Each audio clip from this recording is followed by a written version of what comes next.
Okay. Okay, sige. Magandang gabi po sa inyong lahat. Good evening, Franco, John, and Marlo. So, ngayon po ay ika-11 na episode. Ano ba sa Tagalog ang episode? Kabanata. Church Matters. Maraming salamat po sa mga sumusubaybay at nakiki-join din sa discussions. And ngayon po ang pag-usapan natin ay napakahalaga. We'll talk about evangelism. So sa mga maybe some of you are first time na nakikinig sa amin. So ang Church Matters po ay tinatalakay po natin dito yung mga mahalagang bagay na may kinalaman sa church. At syempre ginagawa natin to para sa church.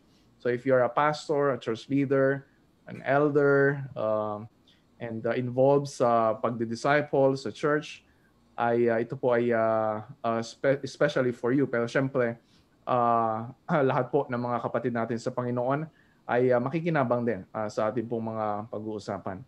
So ngayon po ay syempre nandito ako, si Franco, at si John. Lagi naman kaming nandito. Pero we have a special guest ngayon. Actually, matagal ko na siyang kakilala, di ba? Kailan ba tayo nagkita, Pastor Marlon? 2002, right? Yeah, Jensen. Bago mag-Jensen. Yeah, graduating ka pa nun sa ISOT Asia. Ngayon ay IGSL. At ako ay estudyante. Graduating? College student pa lang ako noon. Yep. So yun. So pero salamat sa Panginoon at nagtagpo ulit ang ating landas through our Building Healthy Churches online course. And tapos na yun, di ba? Tapos na tayo. And tapos na ba? Sorry. Ha? Absent ako nung huli. Absent ka nung last session. Nag-graduation kami. Nag-awarding ng mga honor students. And then, ay, ganyan. Yeah. So si Marlo nandun. So si Pastor Marlo ay associate pastor sa Faith Baptist Church sa West Avenue, right? West Avenue. Quezon City. And Pastor Marlo, gaano ka nakatagal dun sa church, sa ministry? Dito sa Mother Church, Faith Baptist Church sa 2014. Pero prior to that, outreach pastor ako from 2003. Okay. Yeah. Dito rin sa Quezon City. And then tinawag nila ako dito sa Mother Church 2014. Mm-hmm. So yun, so mukhang matagal-tagal na ang iyong Yeah, mga 17 years. May babahagi sa amin ngayon. Makikinig lang ako, di ba? Ay, hindi pwede eh. Pag kayo makikinig. Yun lagi yung mga sinasabi namin sa ano eh. Sa mga, yung sinabi ni Derick eh. Kapag yes. Kapag yes, di ba? Ganun ba? Para umuo ka lang, di ba? So, okay, sige. Simulan na natin. Bakit ba mahalaga itong pag-uusapan natin ngayon? Bakit mahalaga na we talk about evangelism? Bakit pag-usapan pa natin? Mag-evangelize na lang tayo, di ba? So, bakit mahalaga na we have a biblical understanding of evangelism? Bakit siya crucial for the church? By that question ba, ma-assume natin that there is a wrong way of doing this? Kasi parang ayun lang ang dating sa akin when I was brought up in church culture, maybe college days ganyan. And then na parang sharing the gospel is a good thing, and you do it as often as you can to anybody who cares to listen. And kumbaga, as long as dumating siya doon sa point na mag-pray to receive siya, okay ka na. So yung dating kasi ng question is parang sinasabi mo na parang why is it important to learn that it is parang parang the biblical way of doing this. So meron pa lang unbiblical way of doing it. Is this what we're saying actually? Medyo marami ang tanong mo pa kami, alam mo naman ang sagot, di ba? Hindi kasi medyo marami ang medyo medyo matatouch ang sensibilities na medyo madidisturb yung sensibilities pag sinabi natin na ganito. Pero kailangan din talagang marinig ng mga tao. Yeah, it's hard to talk about this kasi syempre we are assuming na yung mga kasama natin sa church or even from yung other churches na talagang very passionate sa evangelism. Now we want to see lost people come to Christ. We want to see unbelievers get saved. So medyo touchy yung topic na parang di ba? So yeah. So bakit mahalaga na pag-usapan natin to?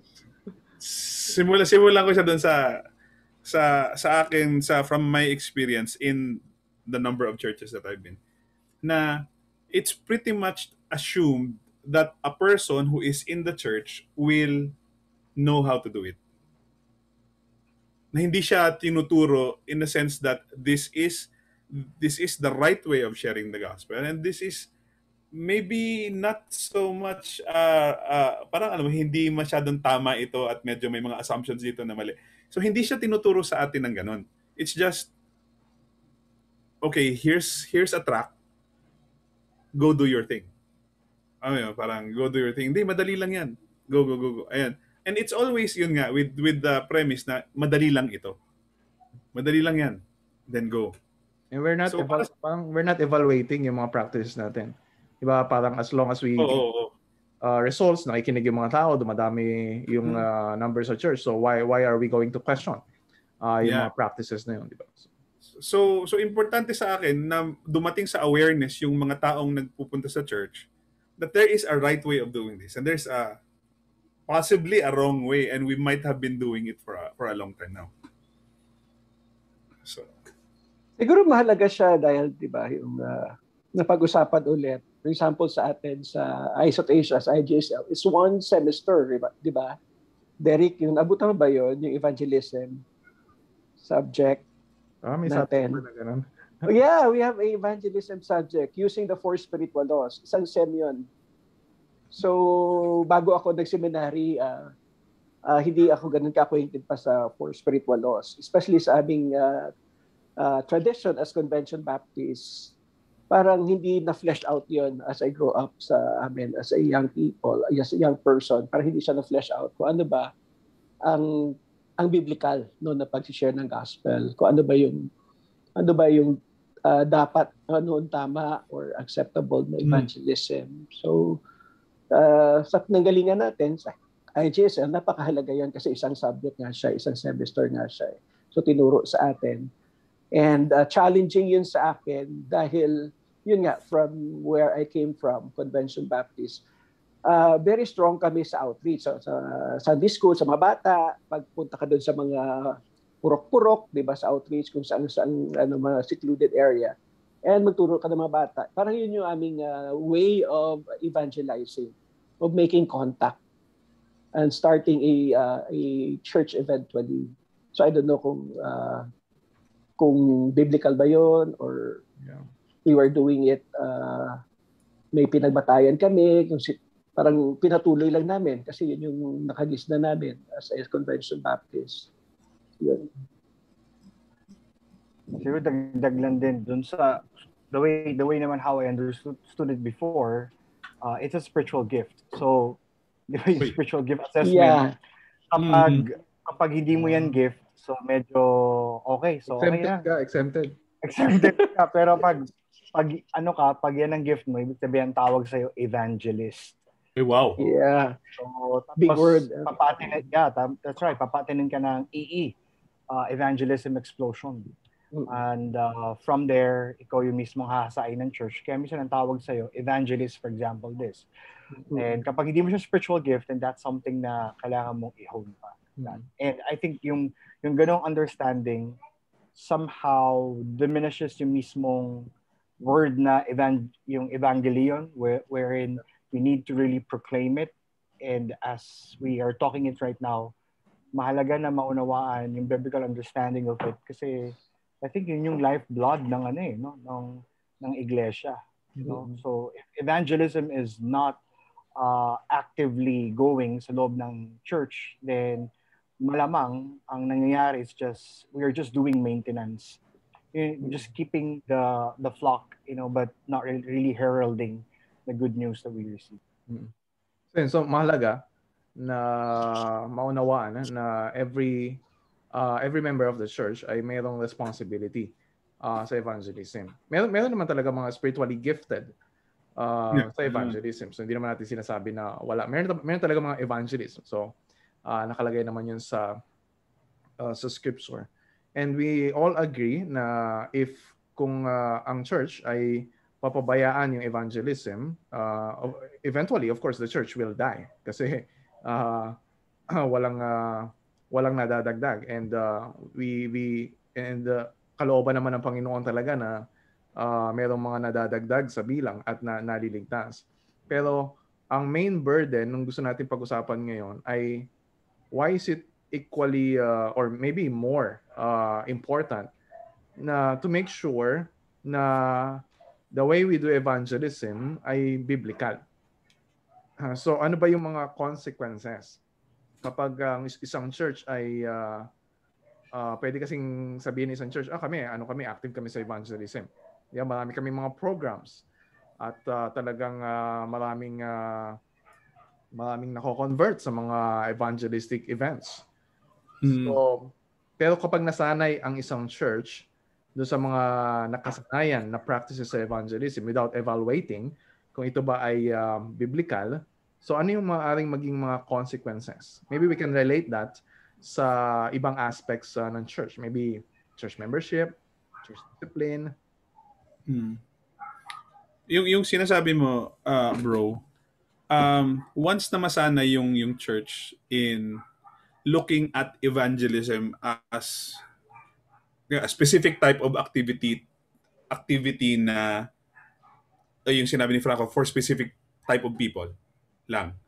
Like for example, kung nasanay yung church sa evangelistic concert as the means of, okay, so hindi ko sinasabi na masama pong ganon, or ang sinasabi ko lang, this is not the only way.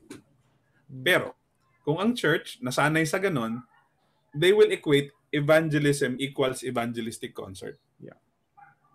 And then, yun yung unang-una. So ibig sabihin, yung efforts ng church at evangelism will always move towards that event.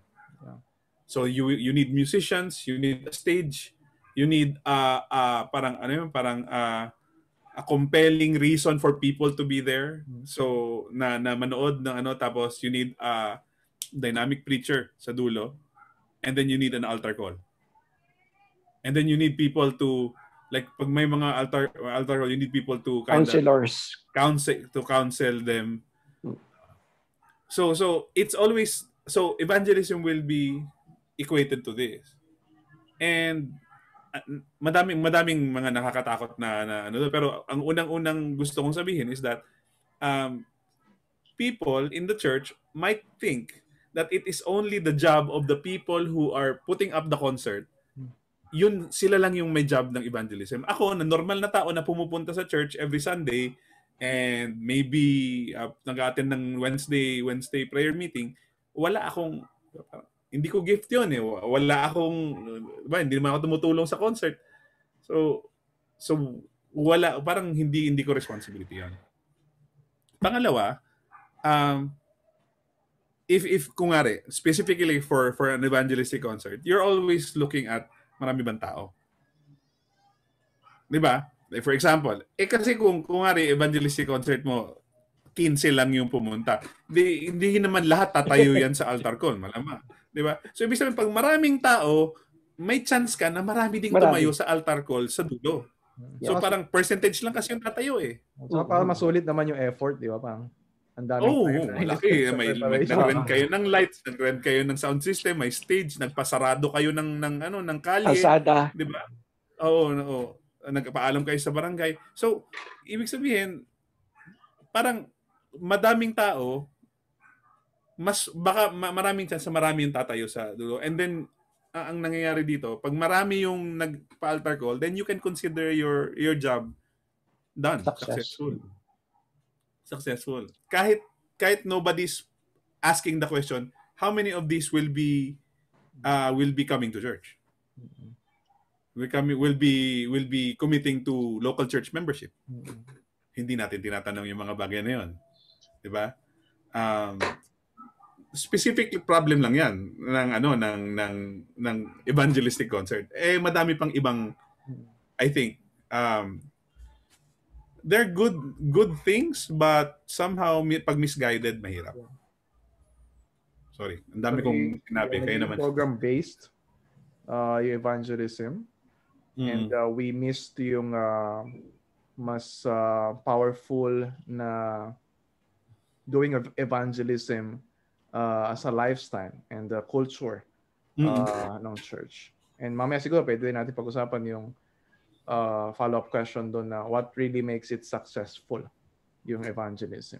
Diba? So, but meron pa kayong gusto i-share about some problems na associated sa unbiblical practices na evangelism? Siguro yung isa pa ay it will create false conversions, and it will produce din, alam mo yung magbibigay ka ng false hope dun sa mga nag-altar call, for example, na thinking that they are already saved simply because they stood up and umiyak sila. So kasama nila yung ilang mga barkada, for example. So merong ganun tendency na kapag unbiblical yung approach natin sa evangelism, it will actually be hard pagdating sa discipleship or sa discipling. So kasama mo siya all throughout, for example, but still this person akala niya he is saved pero hindi pala. Ang natatandaan niya lang simply because he raised his hand, okay, or nasa camp siya, nakapang-10 camp na siya, ganun pa rin yung ginagawa niya. Or his name, for example, is written at the back of his Bible and meron date kung kailan niya tinanggap si Kristo. So, parang may mga hugot ka dyan, Franco. Wala naman.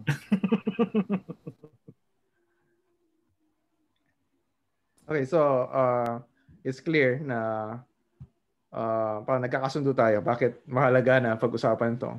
Na it's not just lack of evangelism ang merong adverse effects or results sa church. It's also unbiblical ways of doing evangelism.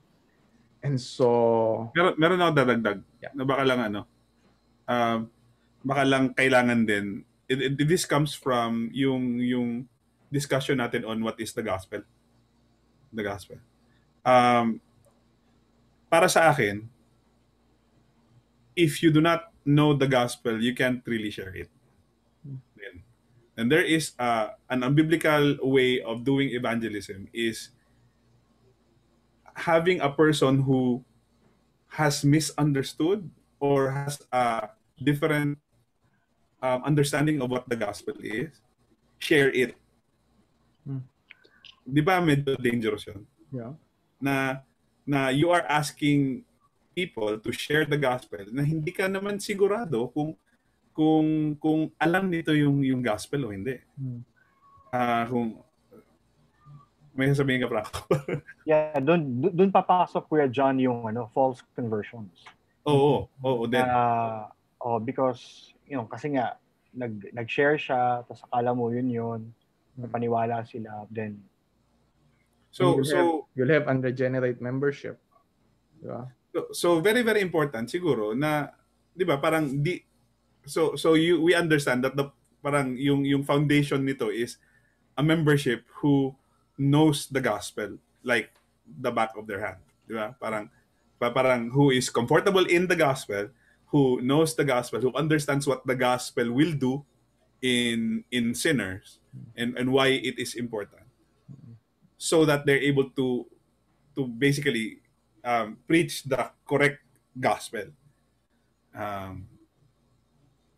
Yun siguro, very, very foundational yun. Kasi pag mali yung gospel na alam, mali din yung isi-share, basically. Okay.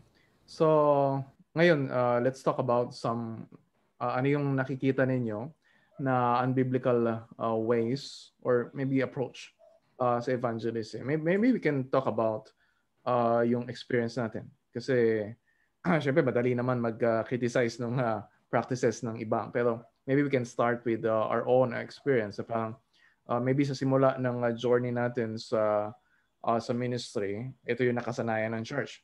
Pero later on, as we try to reform our ministry practices in alignment with kung ano sinasabi ng salita ng Panginoon. So nakita natin, hindi pala ito biblical yung ganitong practice. So the church have to make a decision na palitan or to change yung unhealthy culture na develop sa church because of that. So can you mention some based on your experience or observation? Ako personally, let me just share. No, I received the Lord Jesus Christ. No, I was converted when I was 12 years old. Very clear sa akin yung gospel presentation in a evangelistic crusade sa church namin sa province, sa Negros. So, if I am not mistaken, si Dr. Greetingson, yung evangelist that time. So, very clear sa akin yung presentation ng gospel about God, about sin, may sinfulness, ang penalty of sin, yung of free gift of salvation, si Jesus Christ, ang response na nagagawin. So I was one of those who came forward to receive the Lord Jesus Christ. And after that, mga 2 weeks after, it was summer, April 1984, 2 weeks after the altar call, when I received the Lord Jesus Christ, I was baptized. Nagpabaptize ka agad after 2 weeks. So very clear sa akin. No, as I have mentioned, it's our practice to sa aming denomination. So pagdating ko dito sa Metro Manila, dito sa Faith Baptist Church, 1996, nung I was working pa, hindi pa ako nag-aral sa seminary. One of the biggest event or program that time is yung evangelistic crusade namin sa isang barangay sa Quezon City. It's an urban poor area. So it was, in fairness, it was it's a church-wide. It was a church-wide event. So lahat may pwedeng gawin, lahat may kasali. Of course, we have good singers here, marami magagaling kumanta. Mm-hmm. And that time we invited Bill Ojero. Si Bill Ojero yung aming pinaka speaker, and then a conversion story, and then of course he presented the gospel. Of course, as expected, dahil urban area siya, so hindi mo na kailangan magtawag ng tao kasi marami ng tao sa communities, maraming dumating. And then may altar call, and then there's the usual, may counselor, may lalapit sa mga tumanggap, kukunin yung paper, the small piece of paper and all that. And then the following Sunday, binigyan kami to follow up. So pinalo up namin yung mga tao. So pinasok namin yung mga iskinita. So 2 by 2 kami, and then may na-assign sa amin na mga area. Kasi 7 area yun, yung barangay na yun eh. So 7 area, parang 7 purok. So may area kami. So true enough, marami doon sa mga naglista, tumanggap sa Panginoon. Hindi namin mahagilap at yung iba hindi kami pinapasok for follow up. So we were also trained for follow up, na i-follow up yung mga tumanggap sa Panginoon. And so challenging siya kasi maraming hindi kami in-accommodate, pero mayroon din naman men and women of peace na tumanggap sa amin, nakilala namin. And after that, the first meeting namin, the second and third, yun yung naging start ng Bible study sa mga tao na yun na tumanggap talaga sa amin. Hanggang sa doon na yung nag-umpisa yung aming church planting. Yun yung unang church ko na pinastoran. So yun, yung 1996 yun. After that, of course, with the technology, parang hindi na appealing yung evangelistic crusade. I mean, kahit parang kukunti na lang yung nag-evangelistic crusade, at least sa circle namin, sa Convention Baptist churches dito sa Metro Manila. I don't know with other provinces. So yung, yun, for me, crucial yung follow-up after the altar call. So, totoo yun, maraming false conversion kasi maraming lumapit. So of course, nandun pa kasi yung during the altar call, merong motivation, mayroong music. Remember, di ba? May music, may malungkot na music, merong magandang pagsasalita o nakaiyak music, and then yung ano pa, yung challenge, di ba? And then nandun yung ma-influence ka ng katabi mo, di ba? Siya nga, pumunta siya, lapit ka din. It's either sincere yun or kahiyaan na. So nandun yung factor na yun. So, pero yung sa aming crucial yung training namin to follow up. So talagang sinuyod namin yung mga iskinita kung sino doon sa mga may pangalan doon na talagang sincere. So hindi ba siya ganoon karami as I don't know how what's the percentage ng mga tumanggap sa Panginoon at yung mga pero may pumunta. So yun. Yun ang special. So kung gagawa ulit ako ng evangelistic crusade, magdadalawang isip na po ako. If I will organize an evangelistic crusade today, siguro, magdadalawang isip na ako. Pero we also recognize na even yung mga ibang mga methods na even when we're criticizing them, parang we recognize na ginagamit din ng Panginoon. As long as, syempre, naririnig yung gospel. But it doesn't mean na we don't parang we justify yung mga ganong practices kasi ang goal natin is to really be yung goal talaga natin is biblical faithfulness. Okay. So about John Franco? I think isang danger din na I don't know kung ano to. Yeah, of course we're not again criticizing, but then may tendency to ang tawag ni Paul Washer doon ay psychological manipulation. Yeah. Where sa halip na ang gospel becomes centered on God, it becomes centered now on the preacher or on the person who's actually sharing the gospel. And that's one of the and as I was growing up in the church, I think yun yung mas naging prevalent na yun nga nakakasampung ulit na ng Heart of Worship, pa rin, tinatawag pa din, tinatawag ka na ngayon ng Panginoon, lumapit ka na. Okay. Tapos may sabihin nung katabi niya, uy, tinatawag ka na daw. Sabihin nung, nung pinipilit, ikaw ba yung Holy Spirit? Okay. So yung mga galong mga eksena, okay? And minsan, kapag nakasentro na siya tuloy ngayon sa preacher, may tendency now, I think ito rin yung time kung saan umuusbong yung prosperity preaching, na kapag sumunod ka sa Panginoon, pagpapalain ka niya, pag sumunod ka sa pagtinanggap mo siya, wala problema mo.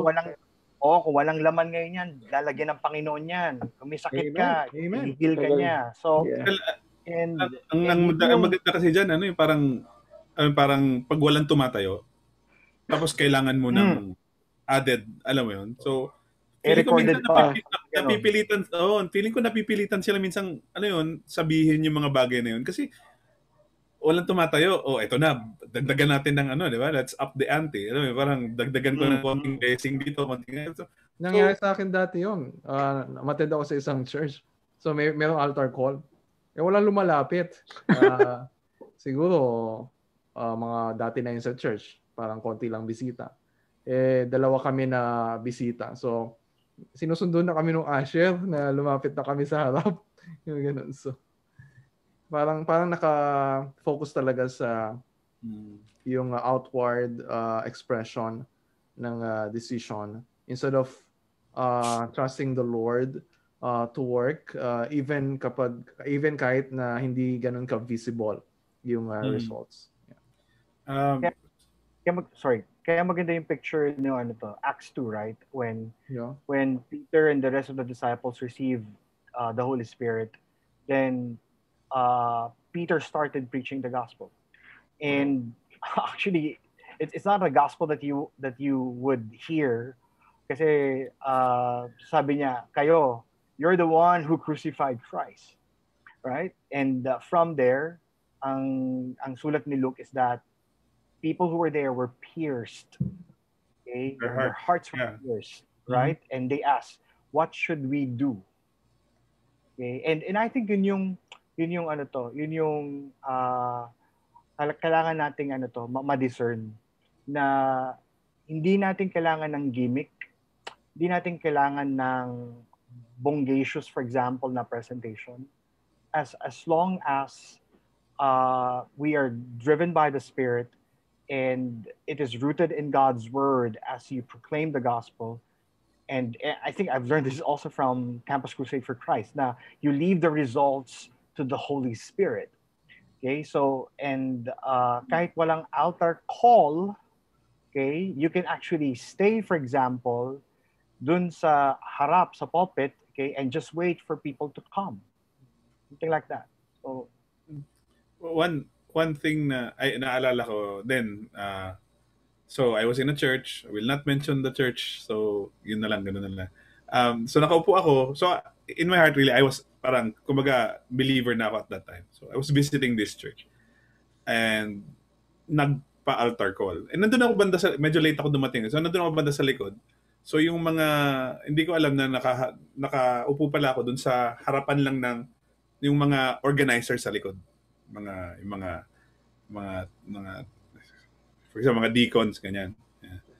So, nag-preach si preacher and then nag-altar call sa dulo. I believe it was a church anniversary to. So nag-altar call. Walang lumapit. In fairness, si preacher, hindi siya umulit. Hindi siya umulit. Walang lumapit eh. So mag-continue na siya. Pero narinig ko yung bulong-bulungan ng mga tao sa likod. Ang kanilang evaluation is si pastor weak siya magpa-altar call. Weak yung altar call. Kaya walang nag-respond. Saka minsan tatawag na ganyan, sayang yung opportunity. Oo. Yeah. So okay na sana, di ba? Oo, so kasi tumuloy na si pastor eh, tapos nag-close na siya ng message. Tapos, ang ginawa nila, yung isang deacon umakyat doon sa at nagpa-altar call ulit. Mas effective naman. May 3 tumayo. Pero alam mo 'yun, parang pero narinig ko sila eh, parang in the back of my head, parang ngayon ko lang siya na-realize kasi now that we're talking about it, na parang napaka-centered pala dito on the ability of the pastor or the preacher to convince people to come up. And yun nga, na may judgment na itong week ito. So pinakyat nila si deacon na medyo strong daw yung convincing powers. So I just realized there's something parang there are a lot of things wrong in the way that we see evangelism sa church. And of course, kami being a church plant, we're studying that right now, and we're looking at things on how we can do better. Looking at God's word more and less into programs. Pero siguro add ko rin din when we talk about evangelism, so we teach and proclaim the gospel with an intention to persuade people. Yeah, oo naman. Kasi you call sinners to come home. You call them to experience the joy that is given, to those who will believe and repent of their sins. So let's not diminish din yung fact na when we declare the pure gospel, it demands response. Okay? Para din mas clear din. So, syempre, kaya lang rin, hindi siya centered on people. Unstable. Sorry, hindi siya centered on people, but it's centered on the message of calling people back to Christ. Yeah, totoo naman na kailangan natin siyang kailangan talaga i-persuade. Kasi persuasive yung call ng gospel eh. Di ba may actions nga tayo na yung repentance saka yung faith ang hinihingi natin. And kailangan higin mo yun as a response. Kaya lang hindi mo i-evaluate yung isang preacher. Yun lang talaga. Hindi mo i-evaluate yung isang preacher based on Yeah. The number of people that came during the altar call, which for me was, sabi ko, medyo na-disturb lang ako doon ng konti. Okay, so mahalaga yung response, pero syempre iba yung kapag driven na tayo ng decisionism. Yes, mahalaga na to persuade people, pero iba yung parang because we are so preoccupied with that, ay nagiging manipulative yung evangelism natin. So, I think lahat naman ng mga churches, we have developed unhealthy cultures. So, ilan lang yung mga nabanggit natin. But we can, parang this is a call for churches and as pastors to evaluate why we're doing evangelism the way we're doing it. Kasi parang sometimes we make an excuse na ito na yung nakasanayan, ito na yung namana natin, o kaya ito yung nagbibigay ng results, di ba? As if we can really measure and see yung mga results na ina-expect natin. Pero for us, we believe na the way we evangelize ay nakadepende primarily with what we really believe. So, merong theological foundation. What we believe about God, what we believe about the sinfulness of man, what we believe about the gospel. Ano ba yung gospel, di ba? Ano ba yung role ng evangelist? And ano ba yung what we believe about the church? So, gusto ko lang tanungin kayo na, kasi ang goal natin is to grow in our understanding of theology, di ba? Habang mas nakikilala natin ng Diyos, habang mas nakikita natin yung pala ibig sabihin ng depravity ng tao, yung pala ibig sabihin ng sovereignty ni God sa salvation, yung pala ibig sabihin ng conversion. So the more you grow in your understanding of the teaching of Scripture, so paano ngayon re-reform yung practices nyo ng evangelism and how you lead the church the Lord has entrusted to you para magkaroon din ng change of perspective or practices in doing evangelism. So you can talk about parang we can relate anong ibig sabihin, anong kinalaman ng connection ng evangelism sa doctrine of man, di ba? So, or maybe we can start with defining ano ba evangelism. I'm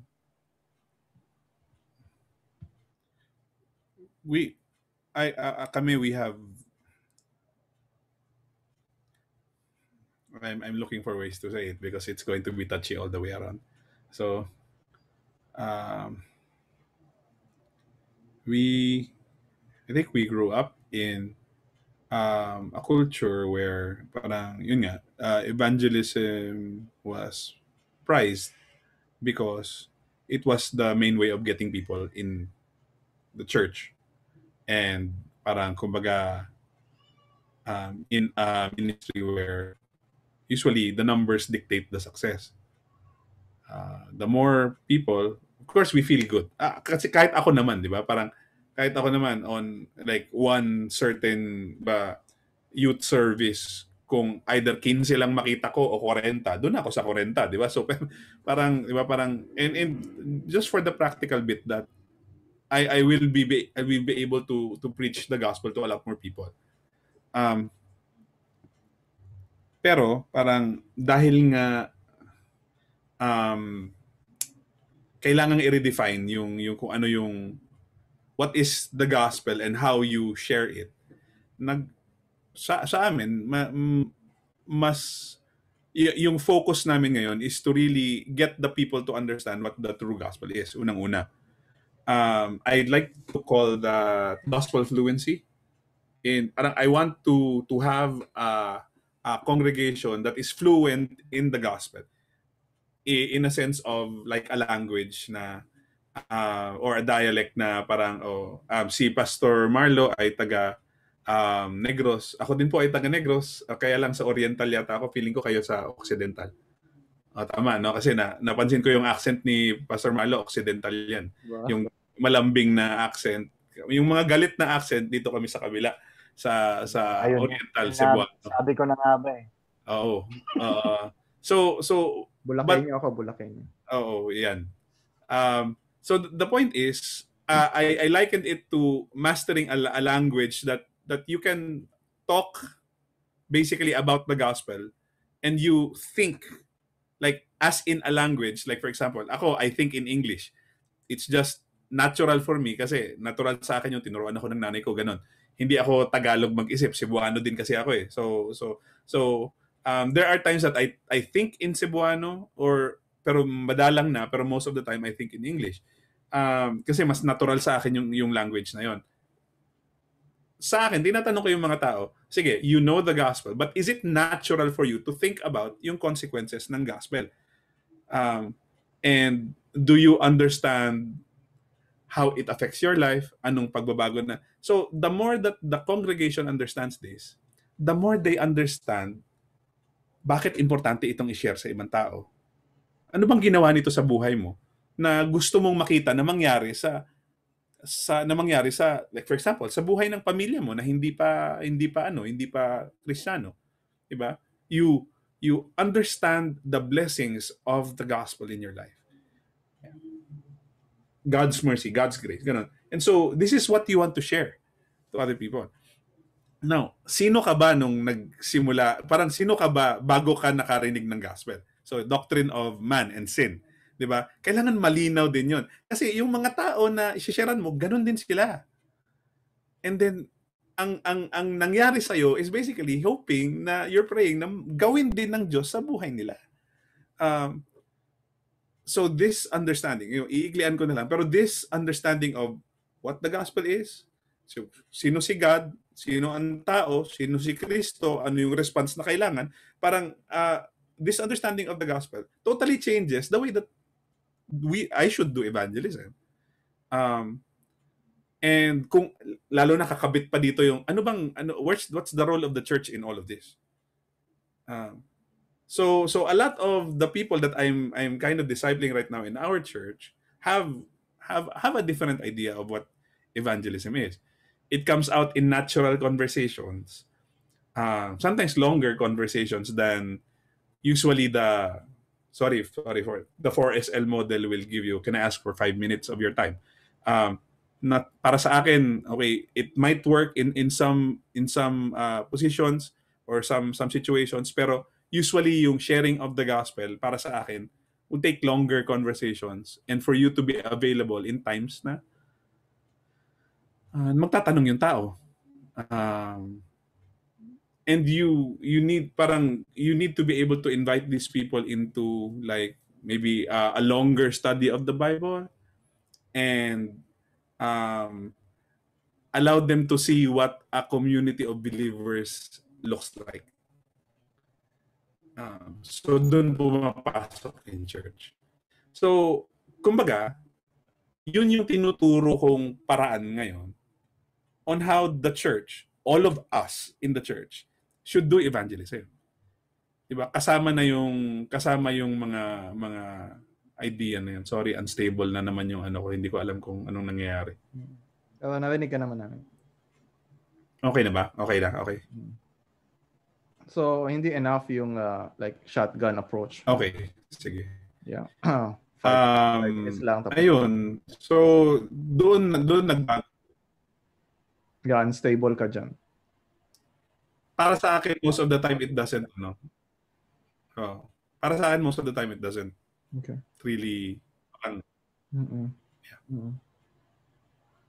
yeah, kasi kailangan maintindihan. Sana okay na. Okay na. Hello. Check. Yan, naka-freeze yung video mo. So, kasi kailangan maintindihan ng mga tao yung gospel. And it takes some time with many people. And we trust, of course, yung Word of God to make that clear na hindi kayang i-accomplish ng isang gospel tract. Although, syempre, that's helpful to give a summary.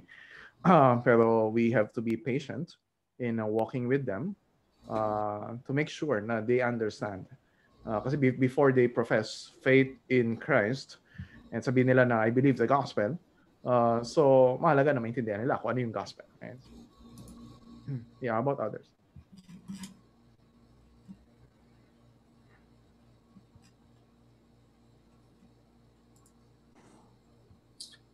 So very very helpful sa akin, and of course challenging no yung study no, sa building healthy churches.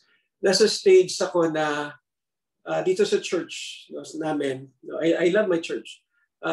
Nandun kami sa point na nagtatanong palagi pag nag-share about sa evangelism, usually matik na yon, automatic na nag-pray to receive ba? Pag may mag-share, nag-pray to receive ba? So, is an accepted norm yan dito sa church namin. So, and in a lot of churches also, yeah. So, nandun ako sa stage na yon na ano ba dapat talaga? So nagtatanong talaga ako. And then basing doon sa book ni Max Stiles, di ba? Natapos ko na siya. So paano malaman yung paano malaman ng nagsi-share na nag-evangelize no kung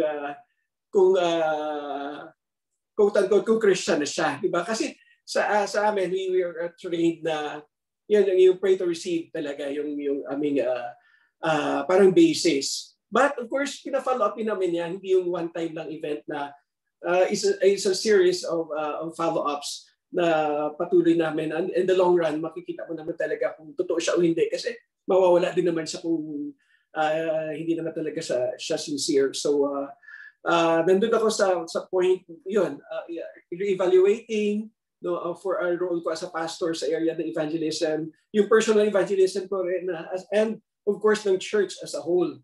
Ano ba ang pwede namin gawin? Kasi reading of course kay Max Stiles din, na-mention niya palagi yung ini-invite niya yung tao na interested to read with him the book of Mark, the Gospel of Mark.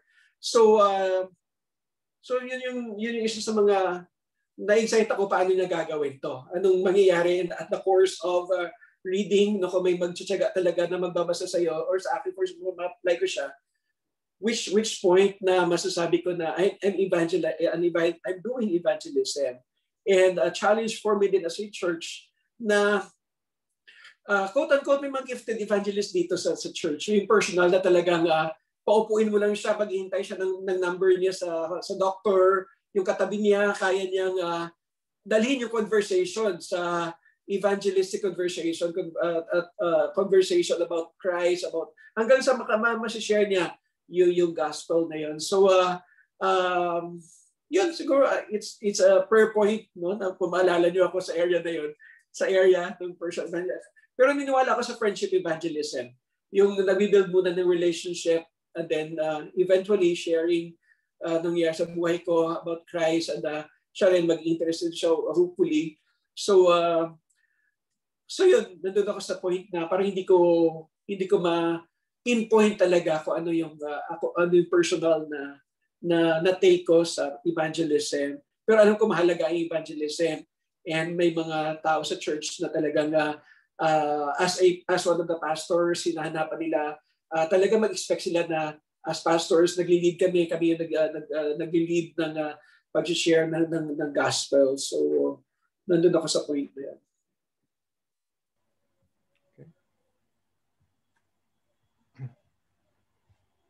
Franco?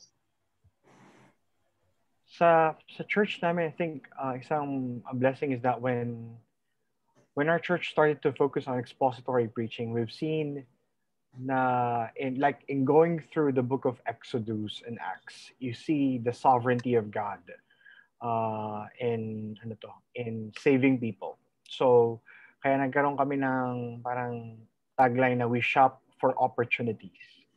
So shop for opportunities. So ibig sabihin, when we understand that God is sovereign in all things and He governs all things, then therefore, even yung simple riding a Grab, for example, before, kung pwede pa, or in a grocery store, yun ay, kung merong pagkakataon, that's an opportunity where God has given you. Then you need to seize it and shop for that opportunity.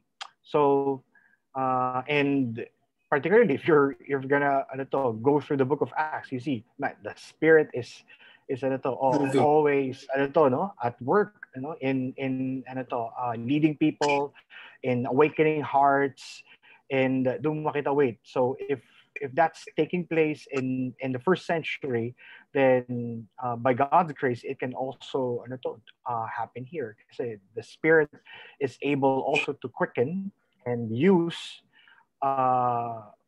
even our little lives for others to know God. And mas nagiging confident ngayon yung miyembro na it's not in my eloquence, it's not in the track I'm holding, though tracks are good, but it is how how I listen to the Spirit and how I shop for opportunities.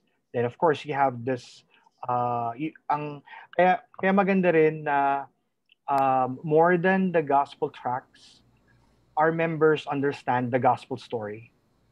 So kahit na dali mo siya sa book of Mark, dalhin mo siya sa Isaiah, dalhin mo siya sa Exodus, the gospel is there, and kapag natitrain yung heart and mind ng congregation natin, then kahit hindi nila kailangan kabisaduhin yung track na available, as long as they understand yung narrative, it will be easy for them to unpack mismo their need for Christ, the response that they need, and how we can walk with them. So nakita natin sa pag-uusap natin na mahalaga talaga na maintindihan natin ano yung evangelism. And it takes a lot of pressure sa atin. Di ba? Parang if you understand na evangelism is just preaching the gospel. So mahalaga na alam natin kung ano yung gospel na ipipreach natin. And so if it's about proclamation, so ang pinakamahalaga, marinig, maintindihan. And we persuade people to believe the gospel. So ibig sabihin, hindi natin kailangan ng mga sobrang elaborate, sobrang complicated na mga preparations. Hindi pala kailangan ng mga ilaw, usok, o ano-ano pang mga tugtugan. Animals. Animals. Or, yung sa libro. Yung example ni Max says, right? Yung mga pang drama, theater productions, talagang sobrang Hollywood quality. Laki ng preparation. Pero kung maintindihan natin kung ano yung evangelism, then instead of wasting a lot of time doon sa mga ganung preparation, we can invest yung time na yon in katulad ng sinabi ni John kanina, in developing our members na magkaroon ng gospel, ma-develop yung kanilang gospel fluency. Matrain sila how to read, sinabi ni Franco kanina, matrain sila how to read scripture rightly. Yung biblical theology, seeing the gospel all throughout the scripture. So parang we can invite others, sabi din ni Marlo, to read the scripture with unbeliever. And so, and if we understand yung conversion, of course, it's a response natin yun, faith and repentance. Pero if we understand na it's yung work of God, changing the hearts of sinners, then talagang we'll just devote our time in making sure na faithful tayo in proclaiming the gospel, and entrust everything to the Lord, and trust yung results sa Kanya, and not parang magbilang ng mga resulta, and because that's something na we cannot see kung born again ba sila. We cannot see agad-agad, di ba? And so instead of seeing evangelism na mahirap, yung pala ay nakita natin na yung pressure wala sa atin. Okay? And so for I think yung last part ng discussion natin, kasi we talk about evangelism, karaniwan na isip ng mga tao personal evangelism. Kasama naman yun, di ba? Diba ako I'm sharing the gospel sa isang unbeliever, like one-on-one o kaya small group. Pero minsan sobrang individualistic yung approach natin sa evangelism. Di ba? Kaya maraming mga Christians, they feel guilty na, ay, ako wala akong nagawa sa evangelism. Hindi ko na-share yung gospel sa unbeliever. Although, of course, we motivate our members and kahit tayong mga pastors to engage sa personal evangelism. Pero one of the strengths and emphasis nitong book na binanggit ni Marlo, ni Max Stiles, Evangelism, How the Whole Church Speaks of Jesus. And it's not just, minsan kasi inihiwalay natin evangelism sa context ng local church. So maybe we can just give some ideas or suggestions. Paano ba natin dapat tingnan yung evangelism sa context ng local church? Na para mawala yung sobrang preoccupation natin sa individualistic tendencies of doing evangelism. How does the whole church do evangelism?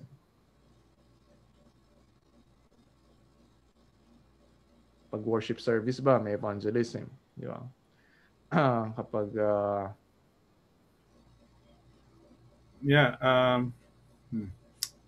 good question. Pero ang sa akin very very challenging siyang isipin ngayon, especially in pandemic times.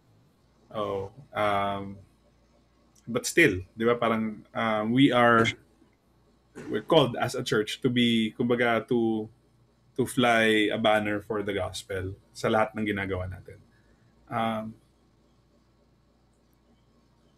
Are we doing our ministries in light of the gospel? Ayun, so, kumbaga, madali ba para sa isang tao na makita dun sa lahat ng ginagawa natin, no? Sa lahat ng ginagawa natin sa church?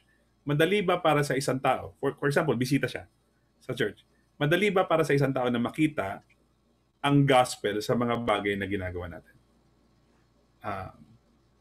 Worship service. Is the gospel prominent in the songs that we sing? Is the gospel prominent in the preaching that they hear from the pulpit? Or is it more of self-improvement palagi yung naririnig nila, and how to be a great influencer? Ay, wow. Okay. Or parang, so parang kumbaga, is the gospel prominent in our ministries, in the things that we do?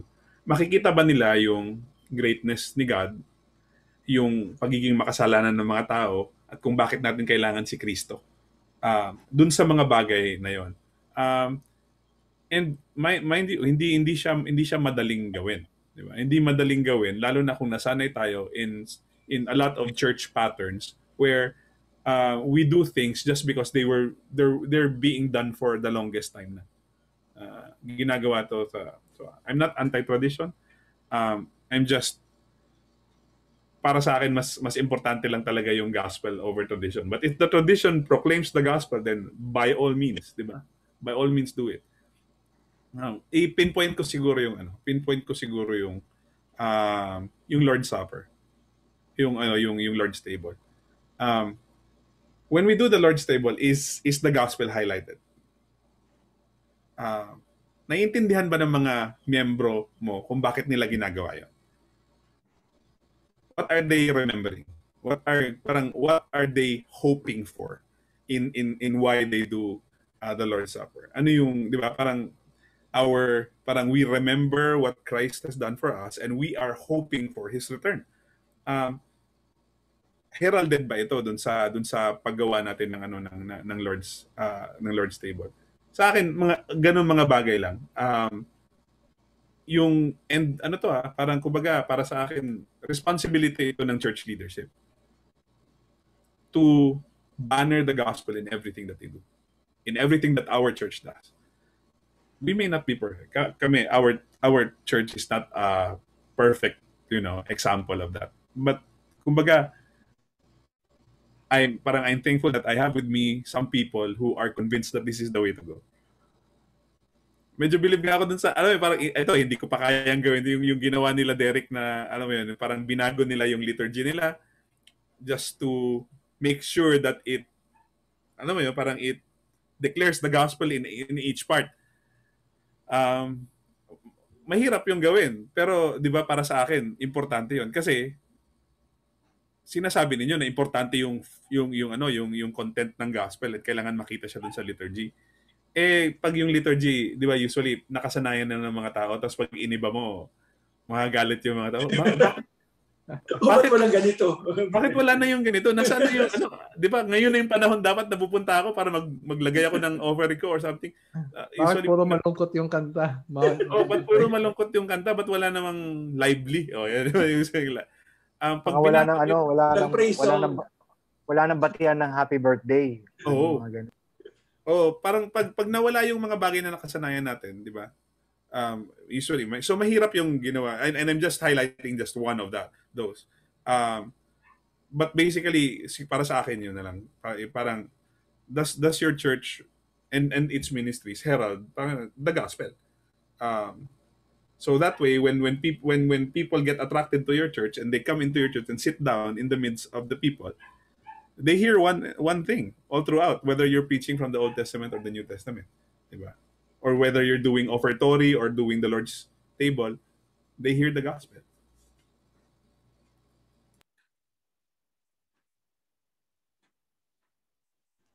Thank you, John.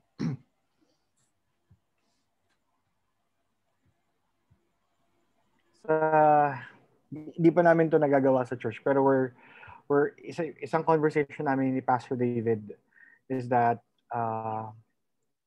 kapag nagagather every Sunday sa sanctuary, paglabas nila dun sa parang bumper sa hamba ng pinto, go and make disciples.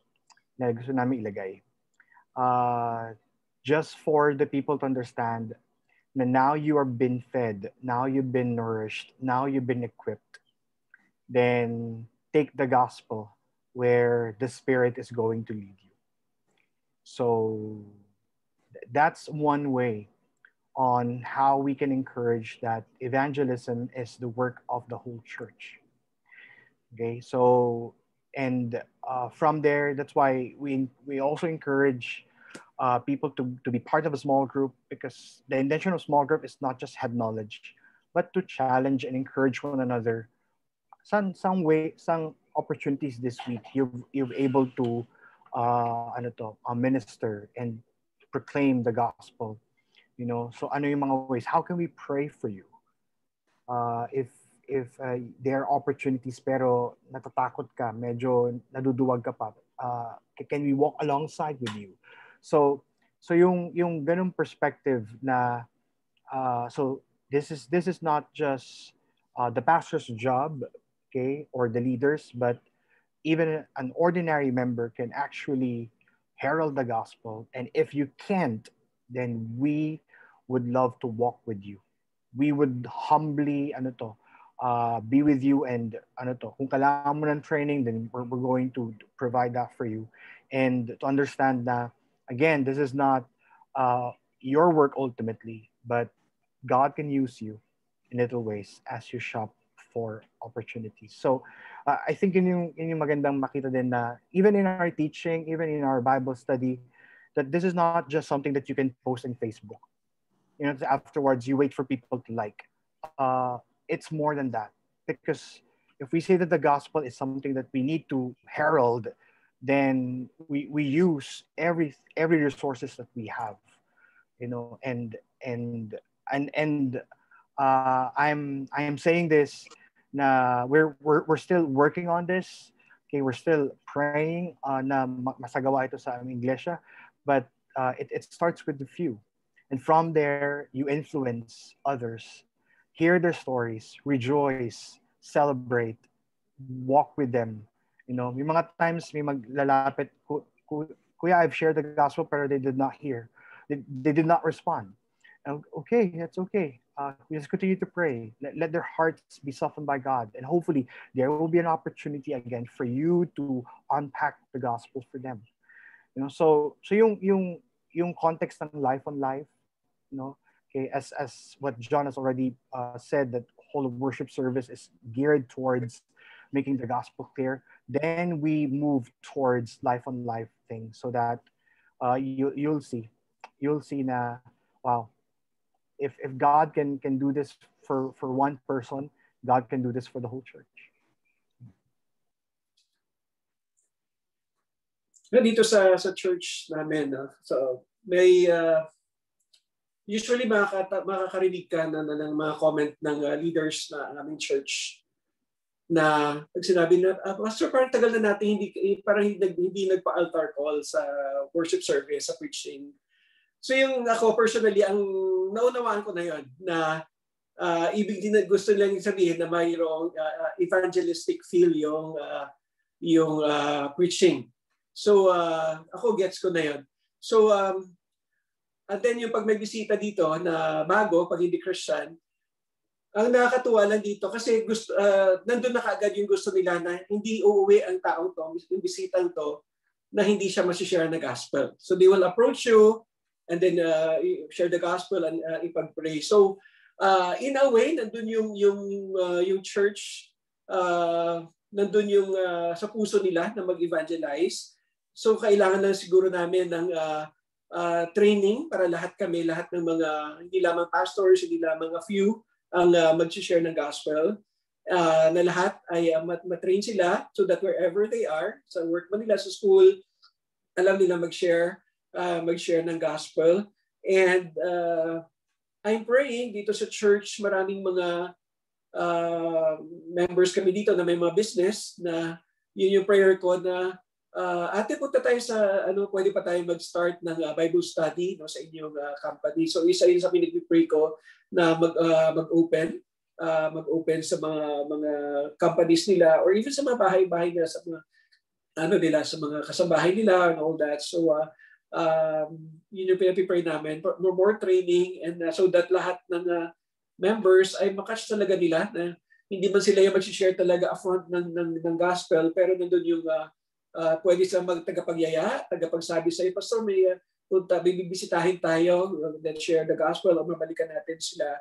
And yun yung siguro yung isa sa mga pinapipray ko na mangyayari, bunga yan ng ating pag-join dito sa building helping churches dito. And I'm thankful for that. Sobrang yun sa akin, sobrang blessing yun sa akin. And yung incorporating the gospel every portion ng of course this is a Baptist church, talagang pag liturgy ang sinasabi, liturgy talaga pag so doon ako na-realize ko nung topics about the gospel nga. So yun ay paano pala, oo nga no, kasi pag nag-officiate ng Lord's Supper, of course may pastor's manual na tayo, di ba? May minister's manual ka na yun, nagsinusunod mo, pero parang mechanical na lang. Pero right after that class, after that session, napag-isip talaga ako.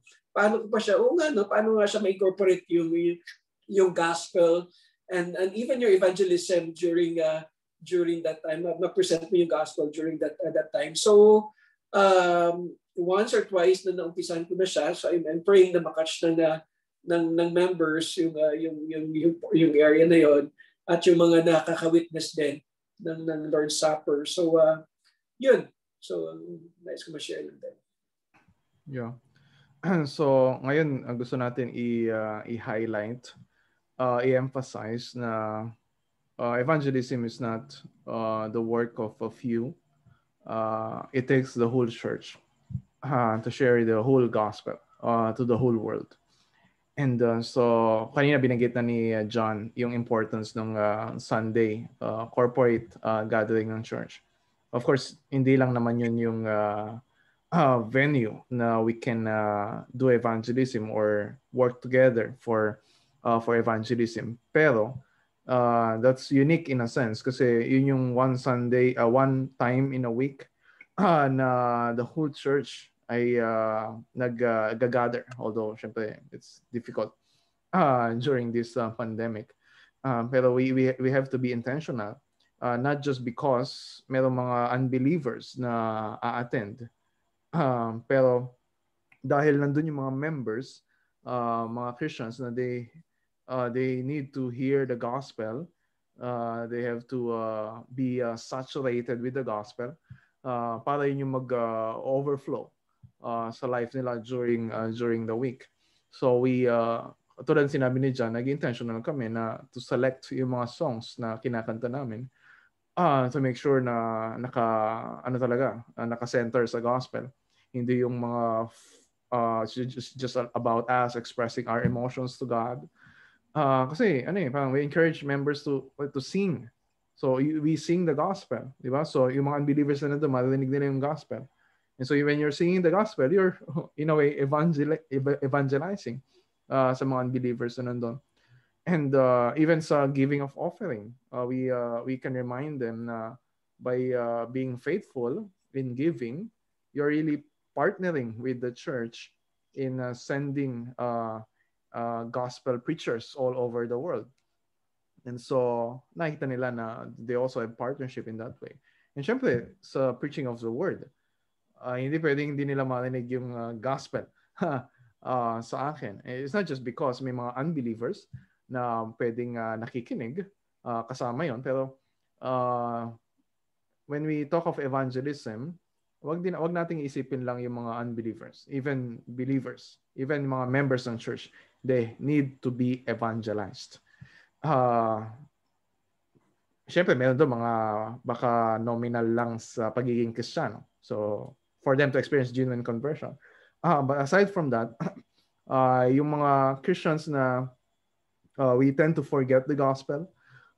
We parang throughout the week, although sinasabi natin we are passionate for the gospel, pero ang daming mga news, ang daming mga false gospels na mas nangingibabaw dun sa conversations natin, even sa lifestyle natin.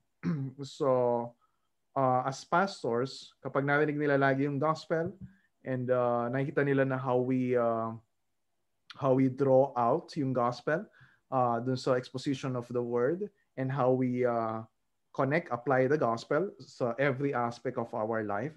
So, natitrain sila to see everything in light of the gospel. So in a way, that's evangelism training.